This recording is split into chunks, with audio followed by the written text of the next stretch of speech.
All right, good evening, everyone. I'm going to call to order tonight's meeting of the Downers Grove Board of Library Trustees. We'll begin with the Pledge of Allegiance.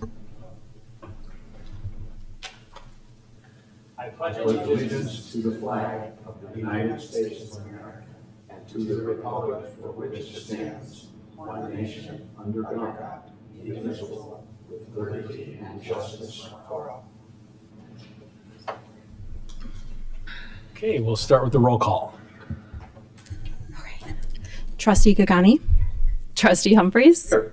Trustee Kuntia. Here. Trustee Williams. Here. President Topic. Here. First item is our consent agenda, which consists of September 24, 2025 regular meeting minutes, September 2025 financial reports, October 2025 invoices, and the annual board meeting schedule for 2026. Do we have a motion to approve the consent agenda? I'll make a motion. Oh, yeah, I'll second. Okay. All right, let's call the roll. I like it. Moving it along. What about right? Trustee Gagani. Yes. Trustee Humphreys. Yes. Trustee Kuntia. Yes. Trustee Williams. Yes. President Topic. Yes. Okay, next up is public comment. The floor is open if anyone would like to speak.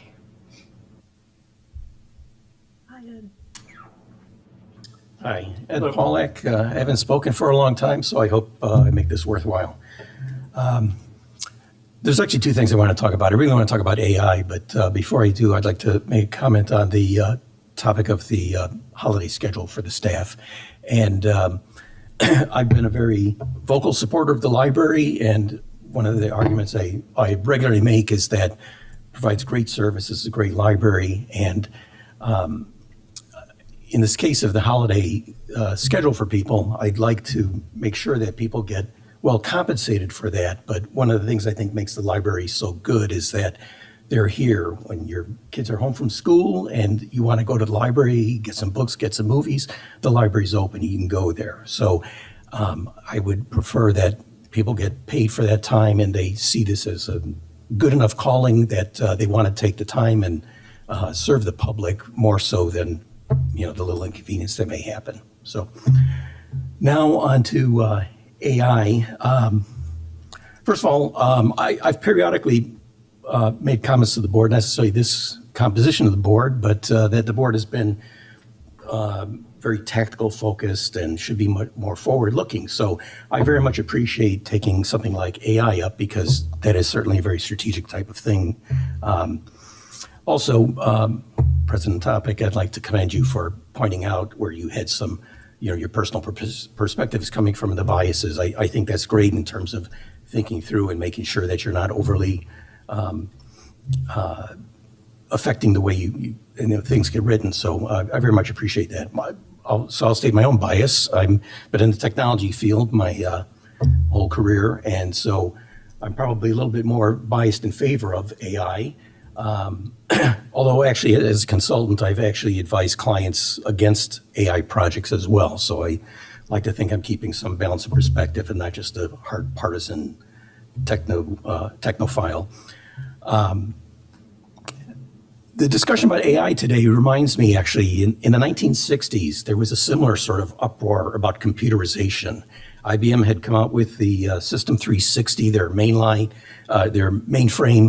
and it's standardized and made commercially available to a lot of businesses, and a lot of companies started implementing computerized systems. And in fact, a lot of systems today, if you talk to your insurance company or airline reservations or your bank, they probably actually have a 1960s era software that they built from that time when things were taking over. And so there was a lot of concern about that.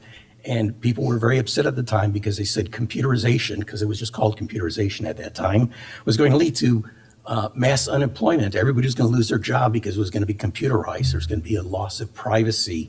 People would lose creativity, and we would end up with a very restrictive, dull, mechanized world. It was going to be a terrible dystopia. And if you've been around since the 1960s, you know that none of that actually happened, right? Things ended up working better because nothing happened overnight, and a lot of the worst predictions people adjusted from there. And now we look at computerization as being a positive more so than a negative. So I think the policy statement as written is a little bit, it misses some significant points, and so I'd like to add some of those here for consideration. So one thing is artificial intelligence. It's actually not new, and it's actually not a single thing. The term artificial intelligence actually came from a 1956 Dartmouth workshop. So that's 70 years old. It's been around. And the idea of the workshop was these were leading researchers, and at the time computers were used mainly for very mechanical kinds of calculations and data tabulation, things that are very mundane, mechanical kinds of things. And so they wanted to stretch their minds and think about where things were going. And so they coined this term artificial intelligence to say, how could we apply computers to do things that seem like only humans can do? And their definition of the term was actually simulate the kind of thinking that people can do. And that was actually a far more accurate representation of what it really means than the way the public generally talks about it today. The point about there being actual multiple technologies, the one that caught everybody's attention in the past few years is large language models, because it was able to recognize patterns in written text and generate text that follows those same sort of patterns. But there's other kinds as well. I mean, there's speech recognition, artificial speech, machine vision, machine learning, self-driving cars. Grammar checking was once considered a type of artificial intelligence, and nobody was very concerned about it because it didn't seem to have as far-reaching of an impact. But LLMs seem to have really caught people's attention, and they're generating a lot of concern. One thing that is important to note is AI is simply a tool. It does not have a conscious mind. It has no agency.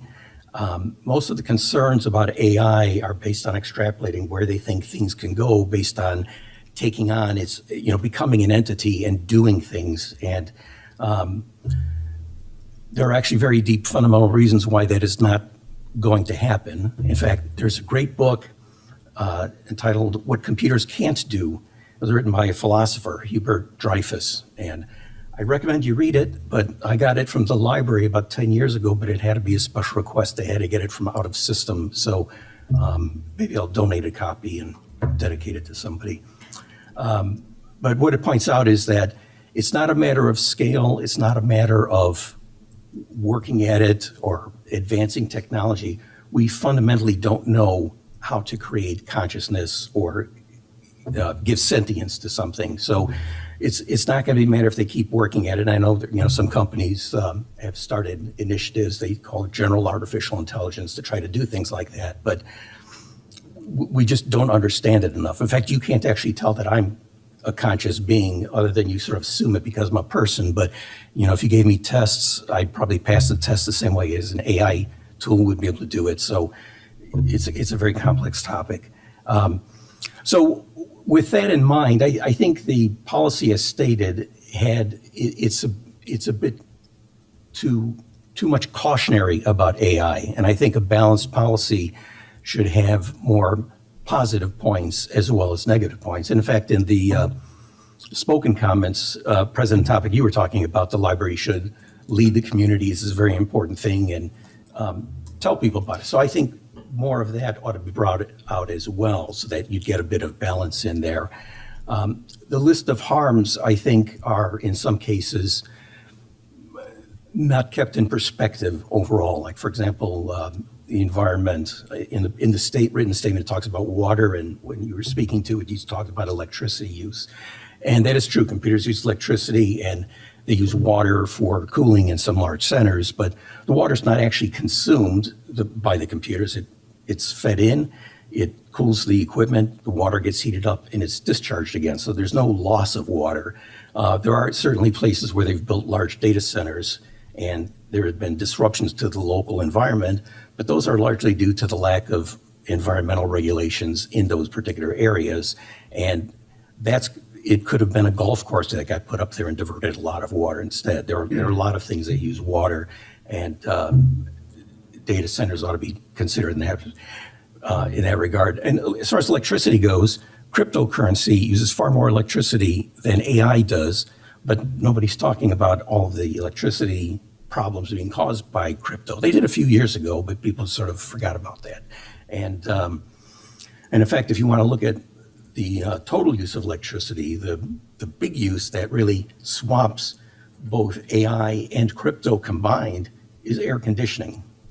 And the library certainly isn't opposed to air conditioning and is not putting out a statement saying we're going to try to limit the use of air conditioning. I don't want to take too much time, but running down the list of all these harms, I mean, critical thinking, the movie Idiocracy came out 20 years ago. It's looking more and more like a documentary, but it certainly predates any of the current concerns about AI. Theft of work, copyright, harm to creators, things like that. I know this is your particular area of specialty in law, and so you know that you don't need AI to do that, right? You can do that with a photocopier, you can do it with a camera, you can have somebody diligently writing things down, and they can pirate intellectual property. So there are differences in the way AI operates, but if Arthur Lawrence wanted to do an AI version of Shakespeare's Romeo and Juliet, but set it in New York City in the 1950s gangs and call it West Side Story, I don't know. Back then he won an award. Today you might say he's infringing on copyright. I think that's a complex issue. So loss of jobs, that was part of the concern of computerization in the 60s and still hasn't happened. Unintended consequences, I think a lot of those were actually based on this idea that AI was going to take on some sentient capabilities and start acting on its own and taking over. Again, it's just a tool. Privacy and security, those were concerns in the 1960s. Bias and digital divide are certainly serious concerns that don't get a lot of attention. And, the statement speaks to that, but I think one of the things that would be important is being specific with things like bias, and the policy ought to be, since the library, I'm sure, is inevitably going to be using AI, the policy should be that in the criteria for selecting AI systems to test for biases and look for things and steer the library towards systems that aren't biased, because the library is unlikely to build anytime in the near future any kind of AI system, but they will be using it. And so looking for those things would be important rather than just cautioning about it. Digital divide, obviously the best way to combat it is to have something like a library where people can come here and people that wouldn't normally have access to these kinds of things can come here and have access to it and not have to pay for it. So it helps fight that. Social skills and relationships, social media has probably done more harm in that area. Same thing for misinformation. We've had misinformation for quite a while. It's certainly ramped up, but it's ramped up before AI. And again, there's lots of places for that. So, I have to ask you to wrap up and just go ahead and finish your thought. But all right, so I have four. Which I appreciate very much. All right, I have 4 recommendations that I think will improve things here. Okay. So we don't have I don't think we have a lot of speakers, so go for it. I'm going to give you extra time. All right, they're brief. One thing is, rather than trying to write from the board writing from personal experience using AI, since this is a broad, complex topic, the same way that the ad hoc committee brought in experts, I think this might be worthy of doing something like that as well. Take the time, do some research in the area, find all sides, maybe talk to some experts about this. As always, I will volunteer to help on something like that. My offers rarely get taken up, but I'll say it again. I already mentioned, so the second one is provide a more balanced view with the positive aspects as well as the negative aspects. The third one, when writing this, since AI does not have any agency, I think it's very helpful to not anthropomorphize AI. So AI can't do things. It's a tool to be used by people. And I think if you're writing the policy and you say no person will be able to pirate a work by using AI, I think when you write in that format, it makes it easier to see that there are other tools that people can use for doing things, and you want to stop the action, not the tool itself. And the final point is a lot of the issues, a lot of the concerns brought up here seem to me to really focus on data. You don't want somebody to lose their personal data. You don't want to expose sensitive data. I think if there was more focus on data rather than AI, the policy itself would probably be very widely applicable, and it would cover a number of things in the future. And when something like quantum computing comes up, you'd find the policy is probably anticipating some of the same concerns. So, thank you. Thank you. Other comments?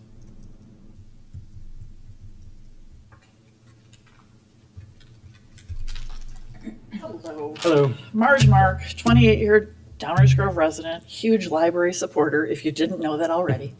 And I'm kind of getting my Thanksgiving greetings to you guys all in advance. I want to express my gratitude to our library for providing so many important resources to our community. Wonderful and diverse programming, access to both physical and digital media, internet access and computers for all to use, and great personable and helpful staff. These are all greatly appreciated, as well as providing economic savings for all. It is also heartwarming the additional help that DGPL chooses to make accessible to people experiencing hard times. I'm proud that our library has a social worker and social work interns for anyone who needs assistance beyond just a name and number referral. The cupboard provides needed items to community members who are experiencing food insecurity. Our library offers everyone a chance to socialize and be in community with people beyond just being a roof over their heads. For these things, we should all be grateful. Thank you. Thank you.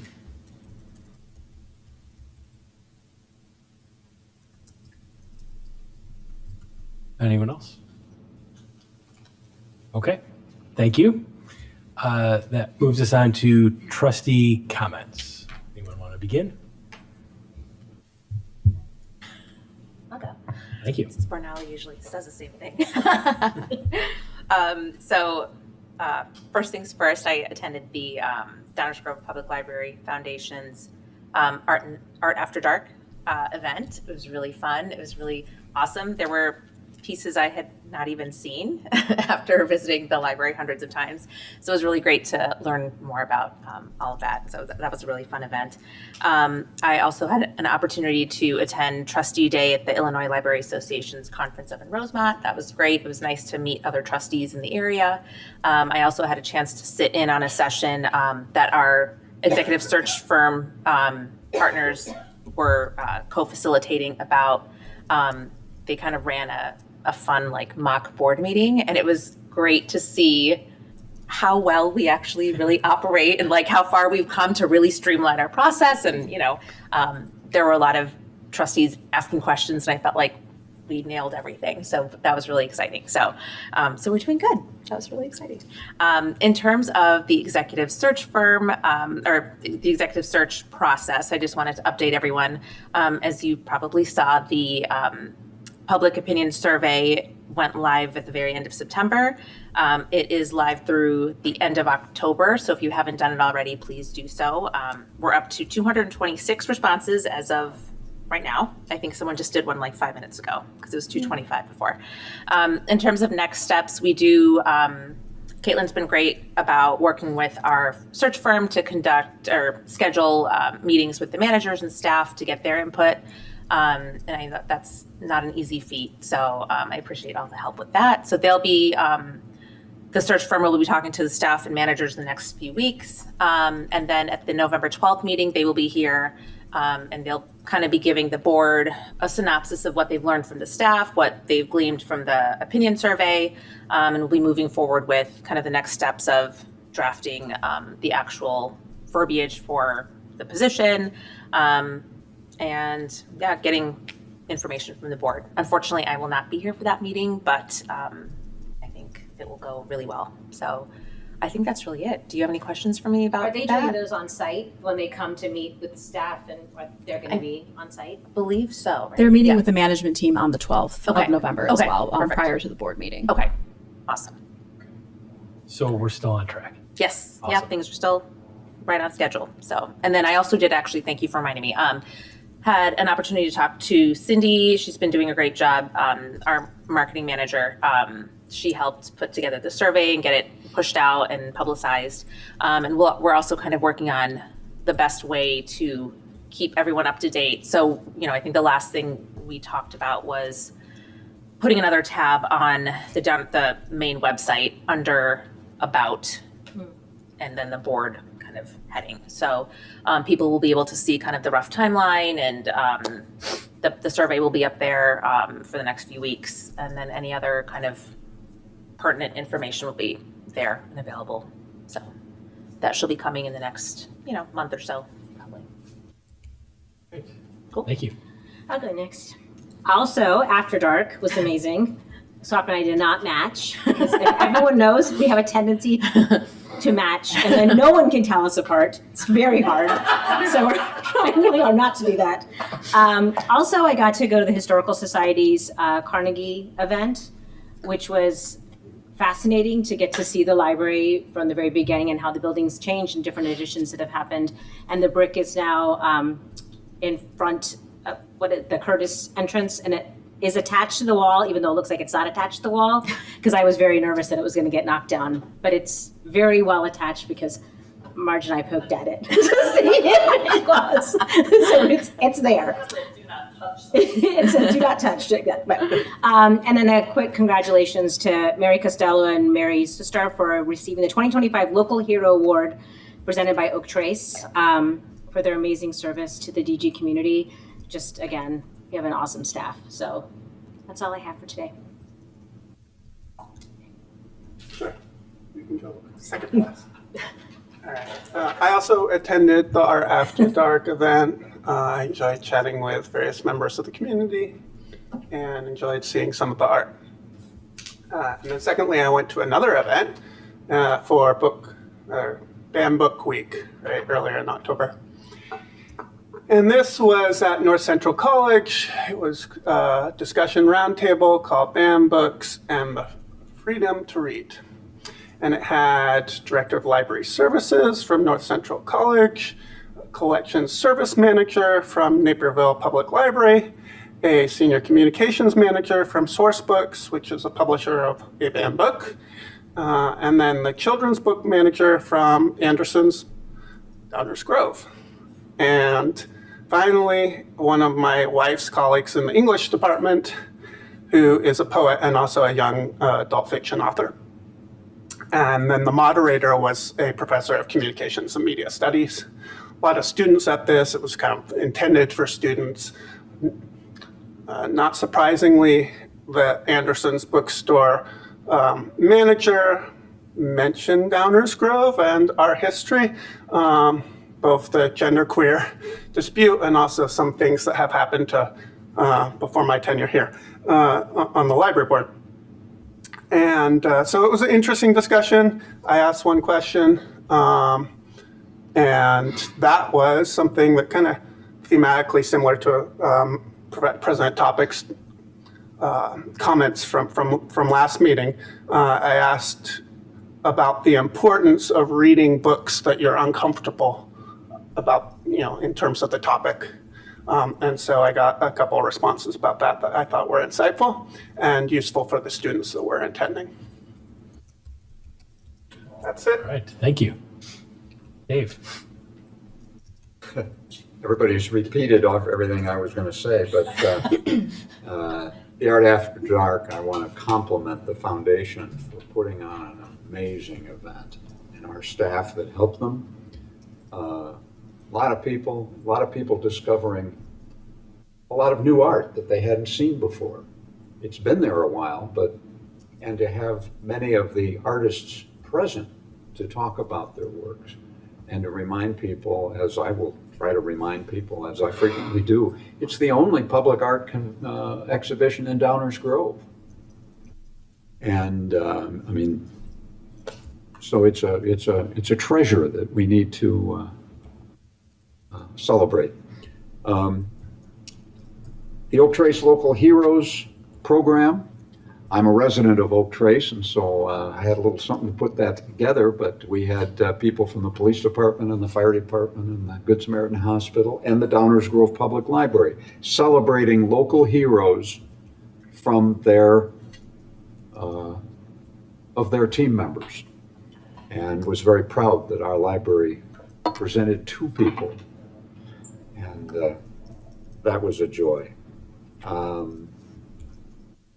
I can't having a little trouble with the internet here at the moment, but I also attended a program at our library which discussed how can people learn from, find out about, and then speak to leaders in our community and our world.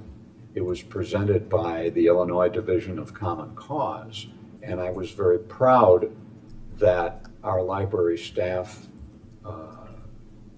coached them on how they can present a very important topic without being partisan. And they did an excellent, the presenter, did an excellent job of that, and I appreciated that.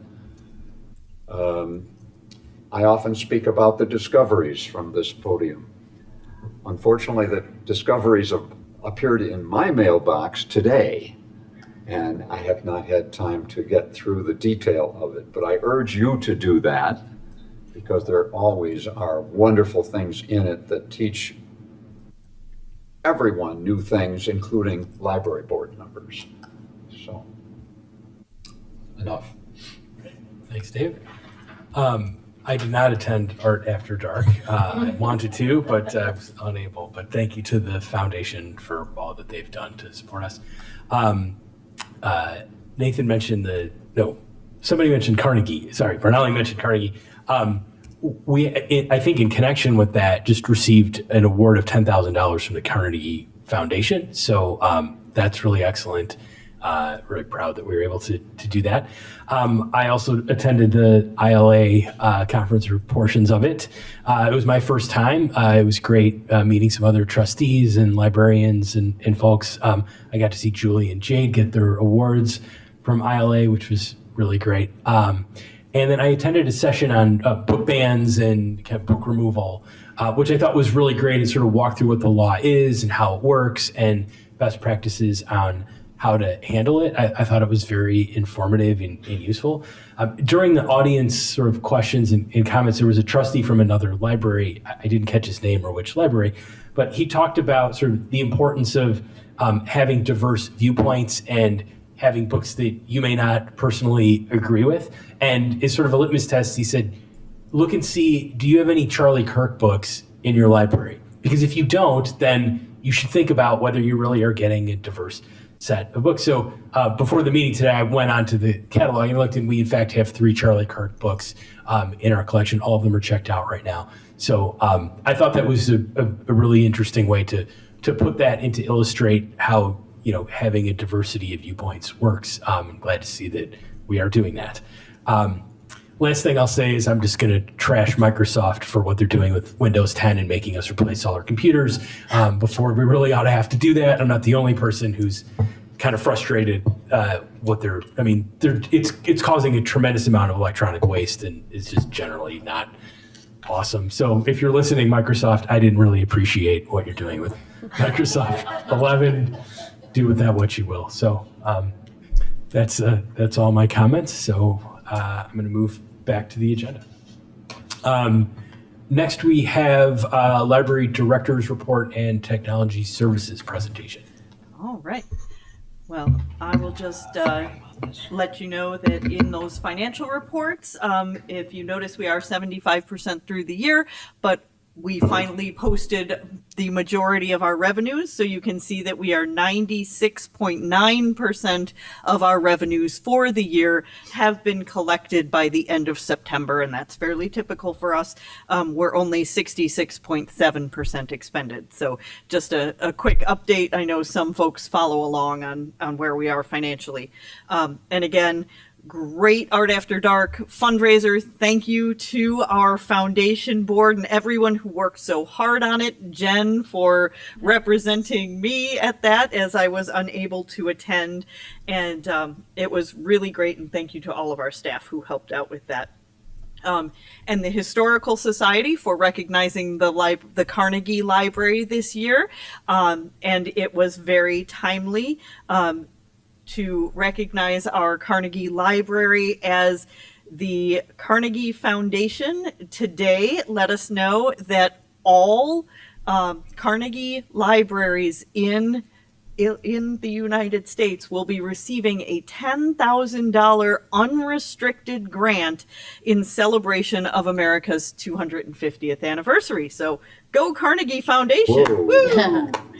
And ILA conference, it was great to have such good representation from our board. It was a wonderful time.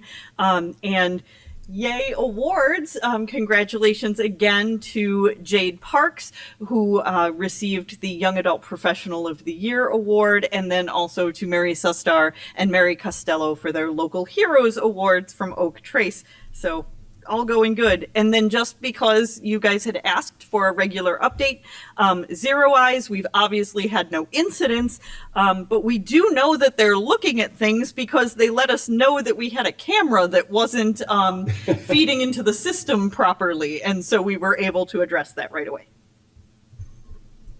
And and next we have, and I always butcher your last name, Kate. I'm gonna let Kate is our new technology services manager. I'm gonna let her pronounce her last name because I butcher it every time, and I'm sorry, and I'm gonna get better, I swear. Hello, everyone. I'll get to the mic first. Hello, everybody. My name is Kate Auwinga. It's very, very Dutch. It's very, very difficult to get correct, but it's stubbing your toe, Auwinga. So I'm the brand new manager of the brand new Department of Technology Services. My hiring was part of reorganization to bring high-end tech and to fill the strategic focus of the library initiative of adding a makerspace services to Downers Grove Public Library. As a department, our mission is to take care of the technology used by staff and patrons, teach staff and patrons how to use all technology, and to research emerging technologies to ensure that everyone is receiving the latest information and best possible services. The structure of our department is 4 full-timers with a 5th on the way to serve as our systems administrator, and 5 part-timers. Both myself and my assistant manager manage the department, while our program coordinator handles everything related to outreach and teaching.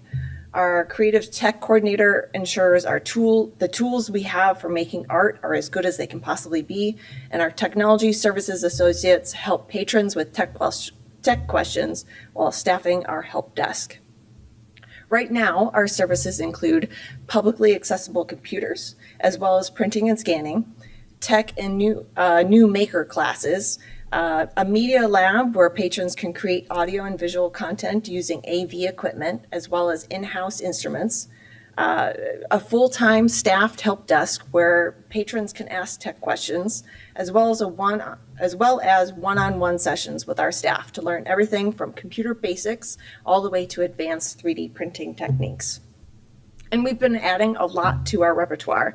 My team and I have been investigating what works and what doesn't while clearing out the clutter, as well as preparing for a whole new service of a makerspace where patrons will be able to use emerging tech to create art, fix broken objects, and find a whole new community of makers. I started this past April, and here's a sampling of what our team has been up to since then. We've had 2 internal promotions. Former Media Lab coordinator Ed Bromeel was promoted to my assistant manager. Former full-time technology associate Charlie Mitchka was promoted to our new creative tech coordinator. We've had an external hiring of a technology program coordinator.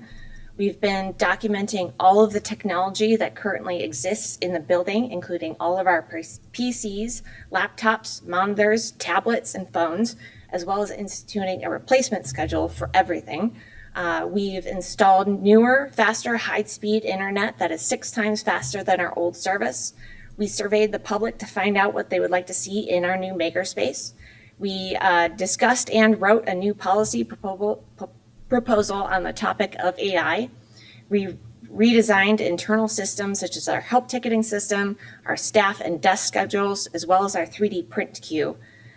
We are researching and purchasing high-end maker tech, such as our new top-of-the-line 3D printer, our vinyl cutter, knitting machine, and embroidery machine that will soon all become available for public use. We've been visiting makerspaces around Chicagoland to get ideas and pull in new tech ideas. We are working with external vendors to ensure our technology is up to date. We conducted a massive cleanup and reorganization of our workroom, and we purchased new furniture for our training room and installed new drop-down electrical ports. And all of this is going on while I'm learning the ropes as a brand new baby manager. So none of this would have been possible without the wonderful support of my lovely bosses, my amazing coworkers, and my stellar team. I've been literally overwhelmed by the love and support I received while working here. But what I'm most excited about, like any solidly techie nerd, is the future. So our department has a lot of great things on the horizon, most of which are upgrades. The phones, PCs, laptops, and monitors across the library are all in need of some serious TLC. And we're currently researching and writing our plan of action while gathering quotes from vendors. We're also looking to add to our ever-expanding collection of our Anything Emporium items for both in-house and checkout use. This year, we've added a bunch of goodies, such as a left-handed guitar, an audio sampler, and more of our most popular item of hotspots. But the upgrade I'm absolutely most excited about is the new makerspace. We polled the public this last summer on what they would like to see in the new space and received over 300 responses, which was overwhelming.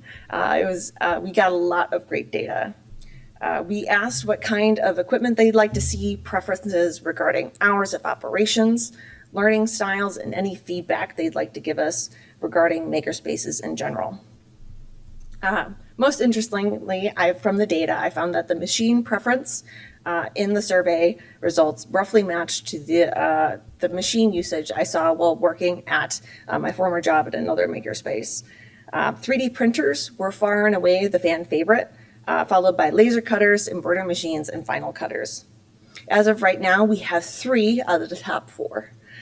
We are also simultaneously working with our very lovely Assistant Director, Jen Rajewski, and the extra lovely Building Operations Manager, Ian Knorr, to apply for a grant that would allow us to get a laser cutter. And not just any laser cutter, this laser cutter can etch and cut metal. And I personally can't wait to cut metal. So our new 3D printer is also a top-of-the-line model. And I also brought my little Norwell friend to help me here give this speech. It was printed on our new 3D printer. It can print up to 8 colors in the same print at the same time. And it's really cool. If you haven't seen it upstairs, you need to go check it out while it's printing. It's very fun to watch. To use it, patrons can submit their print request form using a form on our website and can expect about, at max, a 3-week turnaround, but most of the time our turnaround is only a few days. So right now, my staff are gaining experience in playing with our new tech so that we can pass along that knowledge to patrons and other departments. We plan on opening our makerspace officially with walk-in availability in Q4 of 2026. But in the meantime, we're going to start offering book-in experts with our current maker equipment, as well as scheduled classes that explore interest in machines and specific projects that use the equipment. All of this is to say that while we may be a brand new department, my team has been working extremely hard to make sure that the patrons of Downers Grove Public Library are getting the greatest access to the best available technology. Thank you. Great. Do we have any questions for Kate Awinga? I would like to reiterate the fact that Kate has been with us less than 6 months, has not even gotten her 6-month review yet, and she has done so much, she and her department, so. Thank you. Any questions? No, just the comment. I mean, I shouldn't say this. I shouldn't look back. I'm just saying that your department is not only making the present work and keeping the the technology, the infrastructure functional so we can run the rest of the library. But you're serving the public in so many new ways, and your plans are even beyond that. So I just thank you for that. Thank you. I have a question. Yeah. So when I see in Discoveries that there's Excel training or AI training, that falls within your department? Correct. Yes. So either myself, I will be doing the AI training, or one of my staff teaches these classes, and they are up to, depends on the class. My class will be a bit bigger. For the AI, it's going to be in the meeting room, which allows for more people. But it's like an Excel class. Sometimes people need more one-on-one attention, so that limits the class size that's available. Any other questions? All right. Well, thank you very much. Thank you. Oh, yes, Dave. Oh. No, not. Oh, okay. I was waiting. Thank you so much. There was something I wanted to say during trustee comments. Okay. Can I catch up? Sure. 30 seconds, I think, Yeah. at most. I may be the only person in the room that remembers the Carnegie Library. But I do. I grew up as a kid, to the extent I've grown up at all, but I spent many, many hours and weeks and days. I lived in the basement of the Carnegie Library, which is where the children's department was, or the junior room, as they referred to it in those days. I even remember the name of the librarian in the junior room. Her name was Ruth Menard. And as a probably 10-year-old kid, I was reading everything in there just about. And I read some things that my parents thought, well, that's kind of trivial. He ought to be maybe doing this. And Ruth Menard said, shut up, he's reading. And I just remember that building very fondly. Enough said. Thank you, Dave. Okay, we're on to new business. And first up is Illinois Public Library Standards. So we review these annually as part of our Illinois Public Library per capita grant application. Always requires us to review our progress toward the standards in any given year. Well, this year we have a whole new set of standards with a whole new format. So we wanted to make sure that we all had an opportunity to take a look, to use the new checklists, see where we are on all of those. Of the 117 total standards, the Downers Grove Public Library meets 103 of them at the highest possible level. Of the 14 that we do not reach the highest level, we are only one tick below.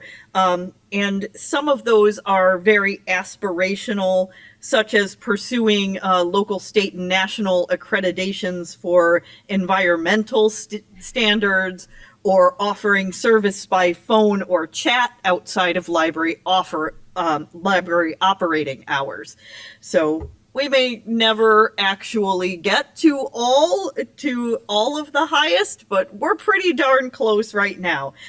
Some of them are a little less applicable to us as a village library. For example, Matt and I were talking just before the meeting started about the audit portion and using an in-depth review basically of your audit to look at your financial policies, etc. Well, we're a tiny part of the village's annual audit, and so that's not really an option for us. Other than we do use what we have as effectively as we can. And some of them are in the works because a dedicated makerspace is one of those things. So I just wanted to go over those, offer those up to you, and see if anyone has any questions about the new standards and where we're at. For those new standards, there are 3 levels. There is core, intermediate, and advanced. But not every standard has all 3 levels. Some standards just have 1 level. Some standards have 2 levels. Some have all 3. So. And the packet has the whole thing if you're really super nerdy interested in all of that. Do we have any nerds who have any questions?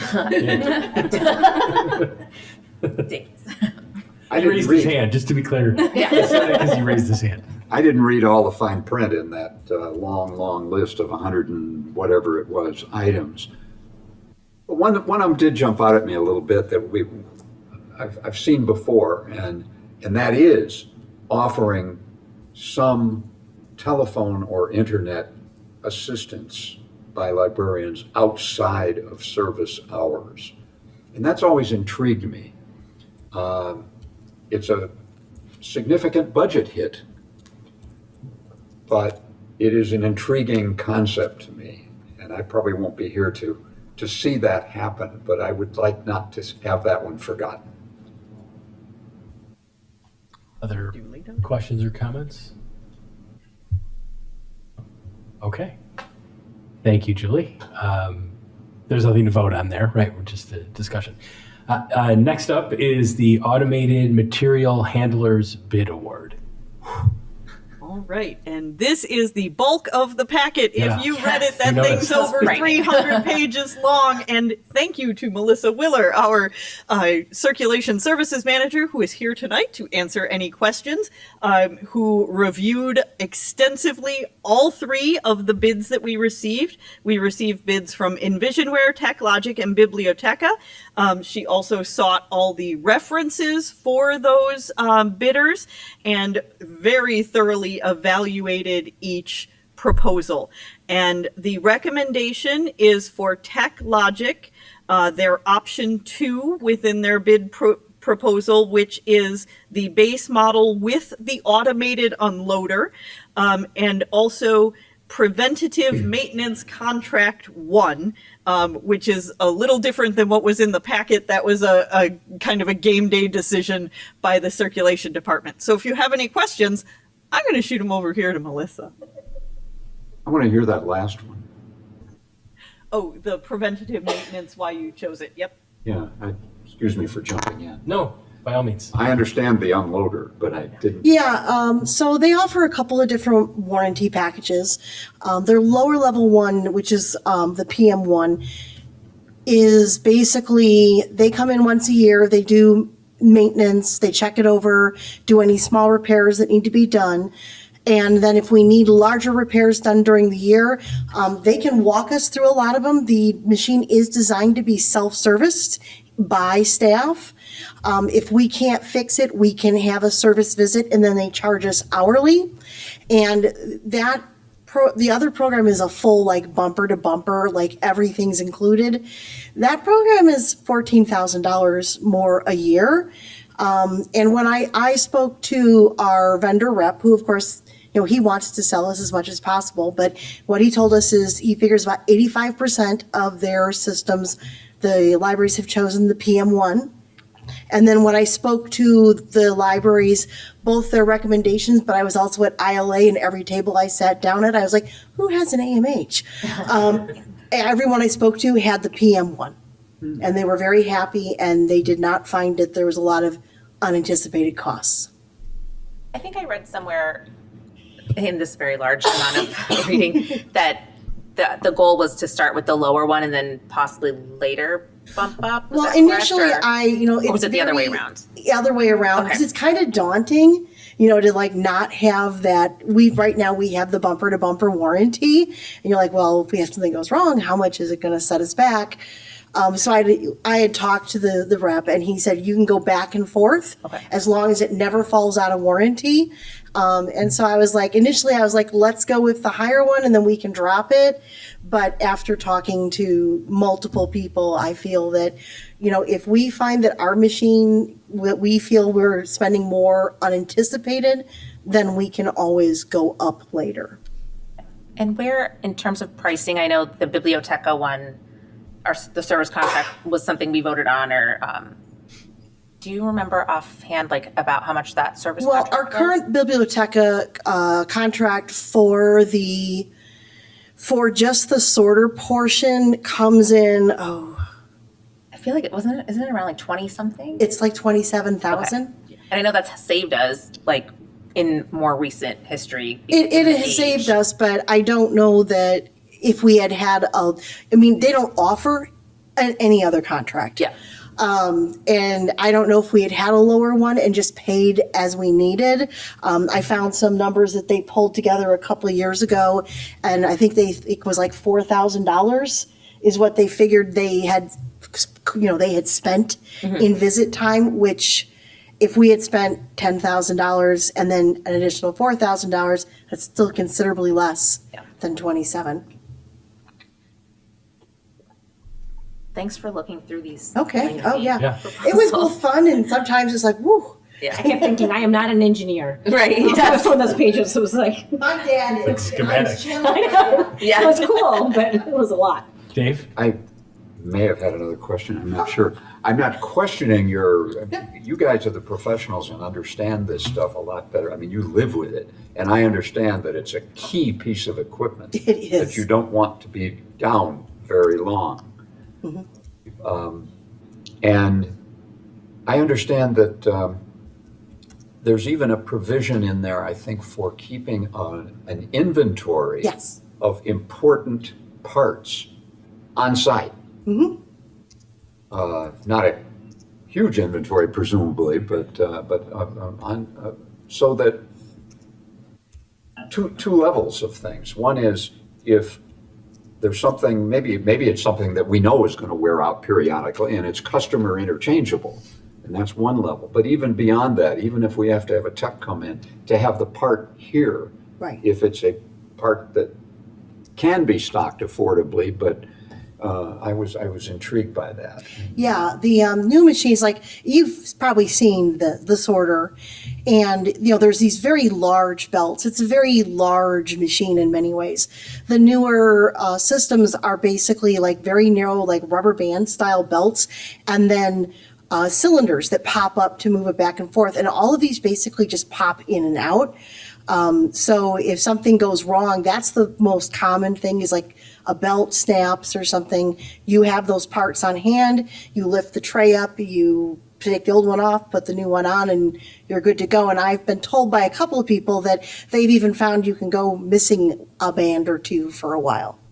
So, yeah, The last thing was the removal of the old one, yes.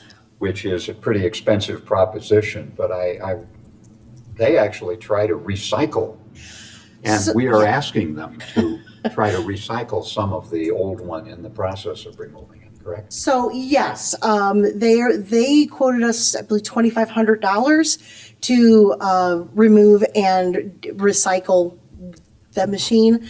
I would like to, before we commit to that totally, I have a couple of feelers out to local groups that there's a couple of local like advanced scrappers that deal with industrial equipment and computers, and see what a local, because this group is not, they're based out of Minnesota, so they're going to hire some local group to do that work, and can we cut out the middleman? Well, I just thank you for thinking about that, too, Yeah. to try to be sustainable. We're not just going to haul the thing out. Yeah, a lot of these, Couple stickers on it. How many garbage stickers do you need? The whole other conversation, garbage stickers. I don't think that will fit in a toter. It might take 3. Yeah, no, a lot of these older mechanical equipment now, some of the parts on them are quite valuable. Because they are hard to find and they're rare. I may actually speak to Biblioteca, because to be frank, when our last breakdown, they had a hard time sourcing parts. That was one of the things that predicated this as we got to do it now. And, be like, do you want the machine back for parts? How long would that turnaround be from the time that one is removed and the new one is put in? How? Supposedly, it's like a week. Okay. So the way TechLogic works is they're based in Minnesota, and they build and they program the machine in their warehouse, their shop, and then disassemble it, ship it here, reassemble it. So when it comes in the door, it should more or less be ready to go. It's kind of plug and play. So hopefully it'll be fast. The thing we might find some issues in is how much, we're going to need to modify that patron-facing wall where the ports are, and that may be, so it may be a thing where the patrons can't access the machine, but they can, and we can still take them back and run it through the machine. So we're kind of still operating. So that the size of the hole that currently exists might have to change or. It may have to change. They laid out, if you look at their drawings, they laid it out so if you're looking at the two slots, the one on the left, they've kind of got it set up so that where the patrons would step is right there. So I'm hopeful that it won't be a huge change. So we'll need to close up that second entry point. But like, I think the window is going to be fine. And so hopefully it won't be a major. Yeah, I saw some people wondering in the audience what that meant. There'll be one input station. There'll be one input. But it's going to be in a slightly different place. It'll be in the same place as the left-hand side. Okay. But the neat thing about these machines, the new machines, you can put the books in stacks. Yes, I was just going to say Yes. that. Instead of having to put one in and then wait a minute and then put the next one in, you can put a stack of books in and it unstacks them. Yep, it's really kind of neat. So there were a few different machines that we got bids on, right? Am I right? The one we're picking is the only one that had this feature. I forget the name of it. Automatic unloader. Right. There's actually Envisionware also offered that, but they were considerably more expensive as a base machine. Got it. Okay, so this would be the more cost-effective of the options that have that Yes. unloader. And Yes. then the purpose of the unloader is it reduces the amount of staff time necessary to do that and reduces the possibility of repetitive injuries. Yes. Is that right? So you can have the tub over by the Well, outside the, Yeah. they go in, when they return books by the bundle out front and so forth, they go into this bin, then you wheel the bin over to the machine. The machine yeah. So like if we go empties to the tub. when we go to empty the book drops, we'll take that out, we'll put the books in there, and then they can hook this bin up. It's called a smart bin, and it lifts the books up and feeds them onto the belt so it can sort them and do everything. So it's a labor saving. It is a labor saver. I'm also looking at it in terms of repetitive motion. Right now, the movement of books out of the carts and onto the belts there's a lot of twisting and bending, and this will help so that the staff have another way that they don't have to be, especially lifting down, up, and then over and down again. Great. Will it have a name? Well, I mean, Does the current one have a name? Maybe you could do a contest. No, and actually a lot of libraries do that. Like one of my favorites is the Bookie Monster. I mean, and I'd certainly be game. I think that sounds like a lot of fun to let Exciting. people name the new machine. That's a good idea. Start brainstorming. Okay. Okay, Any further questions? okay. Okay, Thank then. you. I think we're ready for a motion to approve the automated materials handler bid. So moved. Second. Any further discussion? Okay, let's call the roll. Trustee Gagani? Trustee Humphries? Yes. Trustee Kuntia? Yes. Trustee Williams? Yes. President Topic? Yes. Okay, we now have a series of items about executive session minutes and recordings. I can just sort of real high level explain it and then hand it over to Julie. But under the Open Meetings Act, we are allowed in certain circumstances to have closed session meetings to discuss very specific topics. We keep recordings of those. We then make minutes of those. And periodically we vote on whether we still need to keep any of those minutes confidential or whether we can release them and make them open. And then after a period of time, once the minutes have been released, we're permitted, and best practices is to destroy the original recording, so we don't keep those around forever. All of this is in compliance with the Open Meetings Act and has been reviewed by our attorneys. So with that, we have a series of items. I will thank Barnelli for taking the lead on looking at these things and making recommendations on what we should do. Barnelli, do you want me to hand it over to you for any comments, or should we go? No. Nothing to say. Next time I'll bring food. Well, thank you. Okay, so first up is a motion to approve the executive session minutes from December 13th, 2023. Do I have a motion for that? So moved. Oh, second. Okay. All right, let's call the roll. Oh, I'm sorry. Any discussion on that item? No. Okay. Trustee Gagani. Yes. Trustee Humphries. Yes. Trustee Kuntia. Yes. Trustee Williams. Yes. President Topic. Yes. Next is approval to open the executive session minutes for February 26, 2025, December 11th, 2024, November 20th, 2024, and December 13th, 2023. So moved. Second.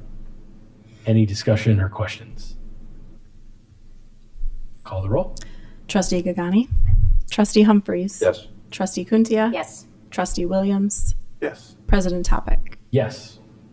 And then finally on this area, the last item is to destroy executive session recordings for February 28th, 2024, January 24th, 2024, December 13th, 2023, and November 15th, 2023. Do we have a motion? So moved. Second. I wanted to give someone else an opportunity. Maybe we should have we'll have a rotation or something. Yeah, I know. You need like a paddle to hold up. We have a motion. The second, do we have any discussion? No. Okay. Trustee Gagani. Yes. Trustee Humphries. Yes. Excuse me. Trustee Kuntia. Yes. Trustee Williams. Yes. President Topic. Yes. Okay. In the future, maybe we'll put this on the consent agenda, but I wanted to do at least one more like this. If anyone from the public has thoughts on whether this should be a separate item or on our consent agenda, let us know. This will come up again, and I think it's every 6 months. Every we do 6 this. months. Great. Okay. Next is the intergovernmental agreement for library cards for teachers in Downers Grove School District 58. Julie, you want to set that up for us? And we are enjoying our partnerships with District 58. This has been vetted by our attorney, by District 58's attorney, and this would allow educator cards for all the teachers in District 58. The batch loading, the information sharing and batch loading will go very much like the students. And here to answer any questions are Children's Services Manager Allison Riddell, who has spearheaded all of our wonderful work with District 58. Do we have a motion to approve the intergovernmental agreement for library cards for teachers in Downers Grove School District 58? So moved. Second. Any discussion or questions? I think it's a great idea. We've got thousands of elementary school students walking around with library cards now. The teachers ought to have them also, and it just seems very logical to me, and I enthusiastically support it. Agreed. Anyone disagree? Okay. What's that? Better not. No. We can call the roll then. Sure. Trustee Gagani. Yes. Trustee Humphries. Yes. Trustee Kuntia. Yes. Trustee Williams. Yes. President Topic. Yes. Okay, we are on to unfinished business. First of those two items is library service policy update, artificial intelligence. Let me set this one up a little bit. There's kind of two pieces to it. There's the document that we looked at before, which would be sort of, internal, kind of what the general principles are. And then staff have also put together a shorter version of that to go into the policy manual. That part is new, so I'm gonna say let's hold off on voting on that piece of it that would actually go in the policy manual. I want to take a closer look at it and give it a little more thought on a few things. But I'm hoping we can just sort of continue the discussions about the principles document. I did appreciate the comments from the audience on this, and it was insightful to me and makes me think that maybe there is a little more balancing or some things that maybe we should do a little tweak. So thank you for the comments. They really were very helpful. So I think in general, I mean, my view is still kind of the same, but I think there's some things there where we can maybe do a little bit different. So there's no urgency to this. I mean, we can, and in fact, that document, we don't even really need to vote on. It's the policy that goes in the manual, but I think ideally we get, some buy-in on that. So comments or thoughts or questions on the principles document, the report document? Well, I agree that I don't think there's an urgency to there, and I appreciate the comments very much. I lived through those early days he was referring to, and it brought back a lot of concerns I used to have and no longer have, and yet some new concerns I have that I didn't have then. And I want to make sure the thing is balanced, and I think I probably lie somewhere between here, but I think another careful review is a good one. I'm not going to want to go through it line by line Right. up here, but Okay. I like your thoughts of reviewing. Any other things on this that he wants to discuss? Then why don't everyone give a little thought? You can send me comments individually in between meetings on that, and then I'll try to synthesize that and talk with staff a little bit more, and then we can take it from there.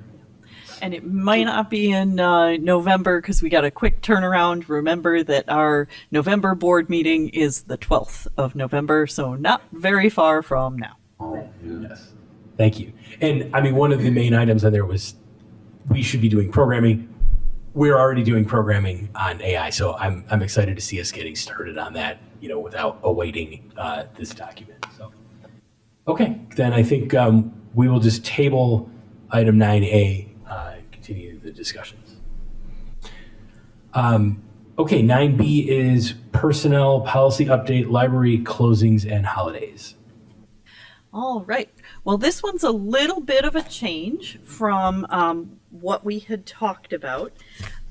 We actually wound up doing a staff survey about if staff preferred President's Day or an additional personal day. And what we found was almost 60% of staff, and we had 82 of our over 100 staff respond, almost 60% preferred an additional personal day. And the key bit of information that we heard from multiple staff that had not come up in previous discussions was the addition of more Monday holidays, because we have a significant number of part-time staff, and a proportion of them are never scheduled on a Monday and so would never receive holiday pay for the Monday. So we really felt like it was a better balance in looking at getting 4 more days total for our staff to add Martin Luther King, Juneteenth, and Christmas or New Year's Eve day and a personal day instead of adding President's Day as a stationary holiday as well. So that is the proposal. We do also have the closing at 5 p.m. on the day before Thanksgiving is also added, and having the day after Thanksgiving, that Friday after Thanksgiving, will now be treated like a Sunday with time and a half. There are some little tweaks we need to do with that, so it will be a slightly different time schedule to make it work out for our full-time salaried staff. We have put that day we will be open from 12:30 to 5 o'clock. Rather than our typical Sunday of 1 to 5. That just helps with the time and a half, makes it a full day. So we are proposing that. There is a sentence about how staff, full-time non-exempt staff, have an option in how many PTO hours they would need to take that off. That will be fully detailed in the employee handbook, and something that we review annually with our management team to make sure everybody gets it as we move through this. But we have worked through that, and Caitlin can speak more if you have some questions about the mechanics of it. But we put them all on paper, and the management team really hammered out, okay, this is the one that works best. It addresses all of the issues that we saw. So that is our proposal. And then the hours on the day after Thanksgiving correspond with keeping the, was it a gingerbread event? Okay, so. Tree lighting, the tree lighting. Approximately 3:45 to 4:15 or 4:30, depending on our crowd size. So, Yes. yeah. Got it. So staff would have the morning off, the day after Thanksgiving. People would come in the afternoon, and we would keep that event that we've historically done. Yes, and the tree lighting is traditionally at 4:45, so generally everyone is out of the building by 4:45 because they're all at the train station. Very good. Speaking of someone that is usually at that tree lighting, and I've put my head in several times to see the kid event at the library that precedes the children's parade. Thank you very much for keeping that alive, because that's a wonderful event. I think it's just, I look forward all year to that event, I think. Me too. Now, the other side is Juneteenth, Martin Luther King, and what's the third one? New Year's Eve day. New Year's Eve day. So this is 3 additional closings. Yes. And I want to, I'm going to vote for this, but I'm very interested longer term at seeing the public's reaction to this, those 3 holidays. New Year's Eve day doesn't bother me too much. Juneteenth and Martin Luther King Day a little bit more, to see how many people we are not allowing into the library for that day. I just want to monitor that. I don't want to make it a knee-jerk kind of a thing, because it is removing 3 days of service. I don't know how that fits. I was going to go back and look at the standards. I think we're well within the standards, even with the new plan. Yes. But yeah, for hours of operation, we are at the highest level. Yeah, I mean, most libraries aren't open anywhere near the number of hours we are during the year. But I just wanted to mention that. I wanted to hear the comment that was made during the public comment section, and I just want to monitor that a little bit. Thank you. To Dave's point, couldn't we look historically at the number of visitors? We're tracking that. I was going to ask, do we do daily gate count? Do we get a daily count? Yes, we do. We do now. We have had our new occupancy counter has been with us for just under a year, so we don't have a huge amount of data, but we can at least get last year's. And could we also then compare it to other days the same week or something like that, to see if there's any discrepancy between usage on Martin Luther King Day versus that same time frame? Yeah, we can give you data on this past year versus what happens next year. I mean, I think that that's important, but I also think that it's more important that we're closed those days, because I think we're trying to say that those are significant holidays and those are significant events, and we're honoring those. So I know what you're saying, but to me, it's important that we're closed those days because of the days that they are. So I think I left that out of my statement. I had that in the back of my head also. We're also making a public statement to the community that we are honoring those holidays. And the third thing we're doing is honoring our staff and maintaining our competitive nature in retaining staff. So I haven't lost sight of that. Yeah, I sympathize with, we want to be open as much as possible. We are, we're closed on Independence Day, we're closed on Memorial Day, or we're closed on Labor Day. To me, we should also be closed on Martin Luther King Jr. Day, and we should also be closed on Juneteenth for the same reasons that we're closed on those days. And I think this this does keep us consistent with other libraries, and it's always been important, I think, for us to kind of meet those benchmarks for staff retention reasons and other reasons. May I make a motion? Yes. Yeah, I agree. I said all those things last time we discussed this. I was just addressing Dave's point. I would like to make a motion to approve the personnel policy update regarding library closings and holidays. I will second. Okay, let's call the roll. Trustee Gagani? Trustee Humphries? Yes. Trustee Kuntia? Yes. Trustee Williams? Yes. President Topic? Yes. We have no executive session, and I hereby adjourn our meeting. Thank you, everyone.